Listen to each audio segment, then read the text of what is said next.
खत्म होता है। ठीक है, तो चलो सबसे पहले नोमेनक्लेचर की बात करते हैं। तो नोमेनक्लेचर में क्या होता है, सबसे पहले तो कुछ चीजों के नाम तो आप नॉर्मल तरीके से देखो।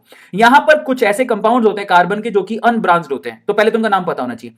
ठीक है, एक कार्बन के लिए आप लोग यूज करते हो मिथ, और अगर एक कार्बन के साथ चारों हाइड्रोजन लगे हुए हैं, कोई भी ब्रांचिंग नहीं है, अनब्रांच्ड है, तो उसको बोलते हैं मीथेन। दो कार्बन वाले के लिए यूज करते हैं इथ, और अगर कोई ब्रांचेस नहीं है और सारे के सारे हाइड्रोजन से वैलेंसी को कंप्लीट किया गया तो इथेन बोलते हैं। तीन कार्बन वाले ऑर्गेनिक कंपाउंड को प्रोपेन कहते हैं। चार कार्बन वाले ऑर्गेनिक कंपाउंड को हम लोग ब्यूटेन, सिंपल ऑर्गेनिक कंपाउंड जिसमें ब्रांचें ना हो उनको ब्यूटेन कहते हैं। पांच कार्बन वाले ऑर्गेनिक कंपाउंड को हम लोग पेंटेन कहते हैं। छह कार्बन वालों को हेक्सेन कहते हैं। सात वालों को हेप्टेन कहते हैं, ये वर्ड ध्यान रखना, हेप्टेन। आठ वालों को ऑक्टेन, नौ वालों को नोनेन, 10 वालों को डेकेन।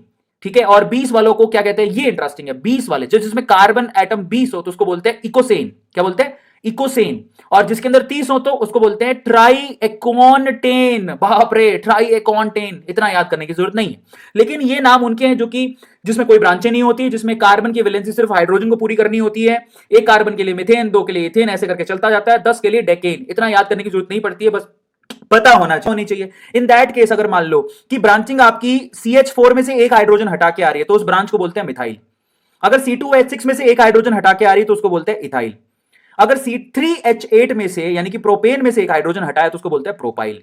अगर ब्यूटेन में से एक हाइड्रोजन हटा के आप ब्रांचिंग कर रहे हो तो उसको ब्यूटाइल कहते हैं। और अगर आप डेकेन, एक हाइड्रोजन डेकेन में से हटाते हो तो उसको बोलते हैं डेकाइल। तो बेसिकली आप जब ब्रांचिंग में कार्बन काउंट नहीं हो रहा है, ठीक है, और वो कार्बन काउंट नहीं हो रहा, ब्रांच की तरह उसको ट्रीट कर रहे हो, तो उसके लिए आपको YL, ये एक ग्रुप जो है नेमिंग में यूज करना पड़ता है। Methyl, ethyl, propyl, butyl, pentyl, है ना, ये यूज करना पड़ता है। आइसोब्यूटाइल, नियोब्यूटाइल, उनको यूज करना पड़ता है।